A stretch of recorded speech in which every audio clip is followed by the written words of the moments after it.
The Hollywood strikes are over. After a combined 6-month-long shutdown of Hollywood, the dual writers and actors strikes is finally over. Productions are already picking back up. I'm pretty sure Netflix got the Stranger Things cast on set the minute it was ended, and hopefully the industry is moving fast to get back on track. And I'm so happy for the writers and actors and all the below-the-line crew members who were out of work that were impacted during this strike. I'm so happy it's finally over and hopefully put behind us. But this was such a shit show that I have to talk about it because what the fuck?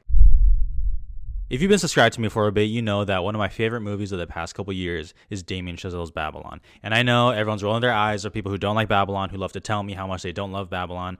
I get it. But this is not about whether you do or do not like Babylon, okay? Stay with me here. To me, one of the themes of Babylon, to put it simply and plainly, is that Hollywood was always built on a pile of shit. Now, you can take that as literally as an elephant shitting on somebody within the first 5 minutes of the movie, or you can take a look at just the wildest scene towards the end where Tobey Maguire's character ventures down and we see the underbelly of Hollywood. The film industry has always been built on a pile of shit that'll lift you up and then spit you out once they're done with you. But even knowing all that, it still changes lives, the people working in them and the people consuming them, and it has given us so many great experiences sitting in a theater watching something that we just will never forget. And it is that theme of Damien Chazelle's masterpiece Babylon that has never spoken to me more clearly than it has during these strikes. So let's go back to the beginning for a bit.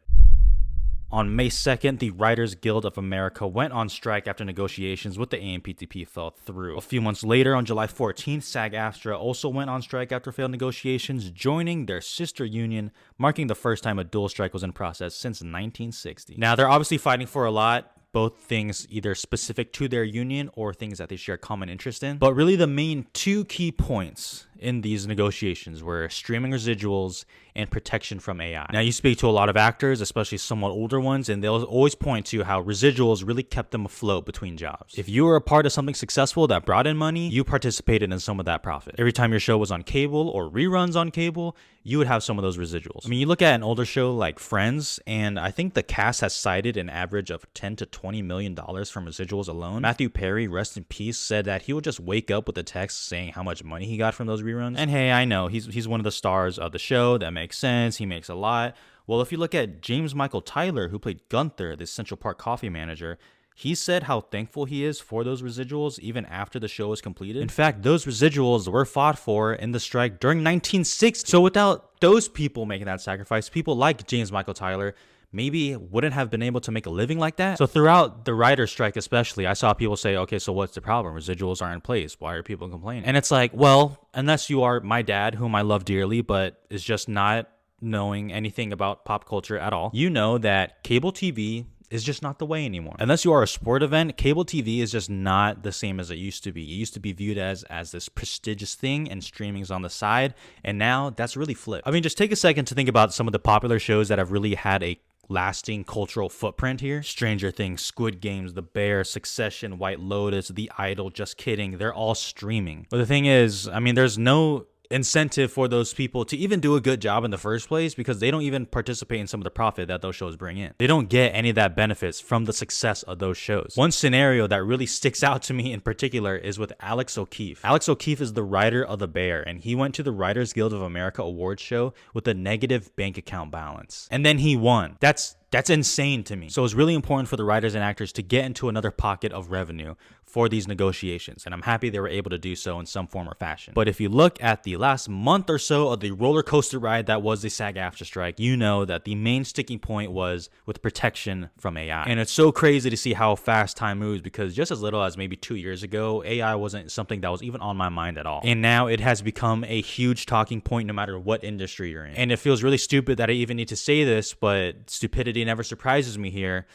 AI poses a threat to writers and actors, okay? ChatGPT is not the answer. I know for profit-oriented businessmen, they look at AI just drooling at the mouth, thinking about how many scripts they can get without having to pay somebody. But I am confident in saying AI will never, ever, ever be able to produce something better than real people can. AI does not have original thoughts, because it literally can't. It has never been bullied. It has never fallen in love. It has never had a traumatic or huge event that has shaped the core being of who they are, inside out, core memories. Yeah, it got none of that. It is a search engine that pulls different things from other original ideas. And I continued to be amazed as I went through Twitter during these strikes, looked at some of the comments, and just saw some of the most outrageous shit ever. I saw people saying, oh, but I hated this Disney live action movie, therefore let's give AI a shot.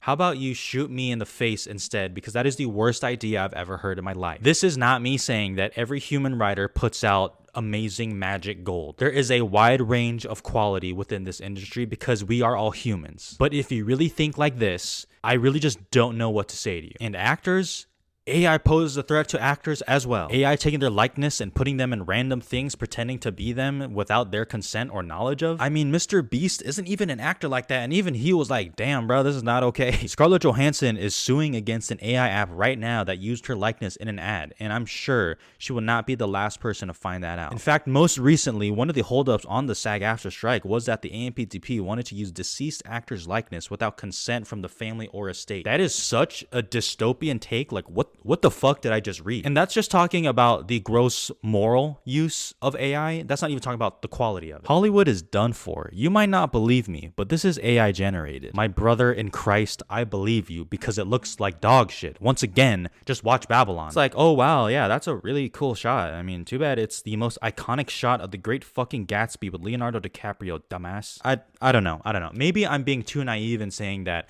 I really think that we as a society would not want to watch a show or movie that was made by a machine or algorithm or AI or whatever. I believe that deep down in our subconscious, we don't want that. I know I don't sit down in a movie theater and say to myself, wow, I'm really thankful that a human being made this. Like, I don't think like that, but that's because it's a given. Like, I know a human being made this. If it ever comes out, if we ever get to a time where some studio puts out a show or a short film or a whole feature-length movie saying, hey, this was directed and made by AI, I really think outside of sheer curiosity, we would reject that wholly. But once again, the comments don't stop. It's like, oh, but there's so many remakes and sequels nowadays. That's all Hollywood does. Every time I see that, I want to run into traffic. Yes, there's a lot of sequels and remakes and superhero movies, and the fact is they all make a lot of money. And I can make a whole nother video talking about why I actually think that's changing and the tide is turning and people want to see other stories, but that's a whole nother video. But people making some remake or live action thing that you do not like does not mean that is a gateway path for AI to come in and save the day. It will not. I really am sick of hearing that Hollywood is only remakes and sequels nowadays because I really think you have to be actively only seeking those movies out to actually believe that. Look at the 2020s. Only 3 years in. One of the years was completely decimated by COVID. One can argue the industry still has not fully recovered. And now this year we have all the strikes. And even still, I have seen some of the most amazing, incredible, original movies or even amazing movies that are sequels or that are based on existing IP, or superhero movies. If you really look, you will find options everywhere. But that hasn't stopped people from speaking with so much confidence, talking about, oh, bad movie equals that person shouldn't be able to make a living, or, well, why don't we just give AI a shot? Or my favorite, am I supposed to feel bad for all these millionaires? These strikes are not for the Tom Cruises and the Leonardo DiCaprios of the world. It is for almost everyone else. Do you think the McDonald's worker is rich? McDonald's is a billion-dollar corporation. Oh, okay, shut the fuck up then. Standing there 18 hours in a dress of an iconic Disney princess, I deserve to be paid for every hour that it is streamed online. I mean, she low-key spitting, but please, let's keep talking about how woke the new Snow White is. It's very sad that people, and particularly Hollywood film studios, needed to go through these strikes, these shutdowns, people losing millions of dollars in their jobs for them to realize that yes, writers and actors are important. The 2007-2008 writer strike killed so many popular shows. I was like 9 or 10 years old, and even I remember Heroes, that show, being completely ripped to shreds afterwards. Quantum of Solace, regarded as the worst of the Daniel Craig James Bond movies. Transformers Revenge of the Fallen, which was basically an outline handed in before the strike began, which Michael Bay then took and expanded said outline. And we all know how that turned out. In 1980, the actors went on strike, and it cost the economy about $40 million a week. With inflation, that's about $148 million a week. And today, with these dual strikes, it's cost the California economy $6.5 billion.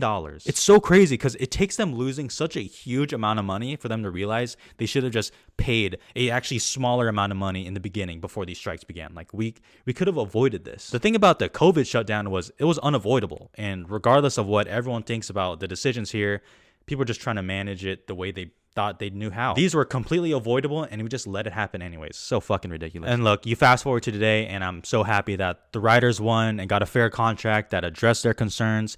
I'm so happy that the actors are doing the same thing, pending ratification for their members, for which it's widely expected to be approved. Turns out, Bob Iger, that maybe their demands weren't so unrealistic after all. And I particularly find it really hilarious that it's kind of snowballed into different sectors of the industry. It's like, hey, amptp, I bet you're really happy these, strikes are over. Good luck next year with IATSE and the Animation Guild, and the VFX artists have just unionized as well. Because as it turns out, as a rule of thumb, if your employees or workers under you do not have to worry about where their next meal is coming from or if they can afford to pay rent, they can probably do a better job doing the thing that you paid them to do. Francis Ford Coppola said we're on the verge of a golden age in cinema, and as I've said in previous videos, I completely agree. I really do feel that there's a shift happening with general audiences and the kind of stories they want to see, whether it's at home or in a theater. I think this year has proved that, and I really do feel confidence that it'll return. Because the fact that even after being mistreated or not properly compensated for years, the writers and actors wanted to go back to work. And considering the pile of shit that Hollywood was built on, these very writers and actors, among so many others, have just continued to make some of the most incredible pieces of art. And I really can't wait to see what comes next. I really just had to talk about that, get that off my chest. Thank you all for listening if you made it to the end of the video. I'll see you guys in the next one.